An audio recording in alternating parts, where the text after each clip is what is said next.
કેમ છો ખેડૂત મિત્રો, આપણી યુટ્યુબ ચેનલ એટલે કે HK ફાર્મિંગમાં તમારું સ્વાગત છે।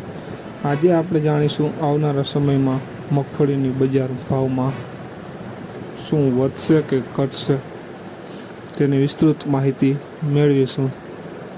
તો ખેડૂત મિત્રો, ચેનલમાં નવા હોય તો ચેનલને પહેલાં લાઇક, શેર અને સબસ્ક્રાઈબ કરવાનું ભૂલશો નહીં।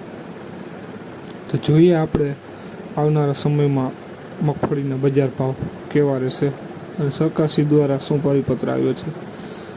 રાજ્ય સરકાર દ્વારા દિલ્હીમાં કેન્દ્રીય મંત્રી સમક્ષ ખાસ કિસ્સા તરીકે રજૂઆત કરી છે કે જેમાં કુલ 15.21 લાખ મેટ્રિક ટનથી વધુ મગફળીની ખરીદી કરવાની મંજૂરી આપવાની માંગણી કરવામાં આવી હતી।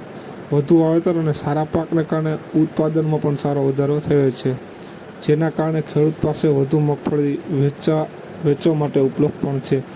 એટલે કે ખેડૂત મિત્રો માટે 15 લાખ મેટ્રિક ટનની કેન્દ્ર સરકાર પાસે માંગ કરી હતી રાજ્ય સરકારે, તો આવનારા સમયમાં એ પણ એટલું લેશે। ગુજરાતમાં મગફળીના ખેતી વિસ્તાર અને ઉત્પાદનમાં ચાલુ વર્ષે નોંધપાત્ર વધારો જોવા મળ્યો છે।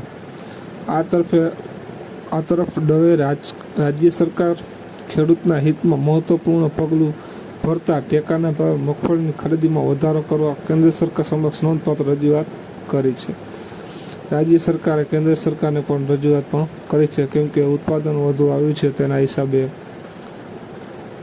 વધુ માંગ લેવાની વાત કરી છે ટેકાના ભાવે। આ વર્ષે 9.21 લાખથી વધુ ખેડૂતોએ ટેકાના ભાવે રજીસ્ટ્રેશન કરાવ્યું છે, જે એક મોટો આંકડો છે। તેમ છતાં હાલની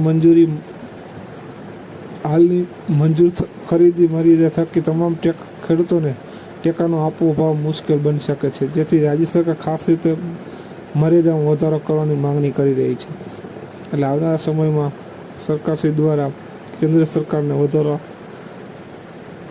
ટેકાના ભાવમાં વધારો કરવાની માંગ પણ કરી છે। ગયા વર્ષે 200 લીધી હતી કે આ વખતે પણ તેટલી લે કેન્દ્ર સરકાર, એવી માંગ રાજ્ય સરકાર દ્વારા કૃષિ મંત્રીએ પણ કરેલી છે। બસ આવા વિડીયો જોવા માટે અમારી ચેનલને શેર કરવાનું ભૂલશો નહીં, જેથી બીજા ખેડૂત મિત્રોને પણ બજાર ભાવની માહિતી મળે અને આવા નવા વિસ્તૃત પાક વિશે પણ માહિતી મળતી રહે। જય જવાન, જય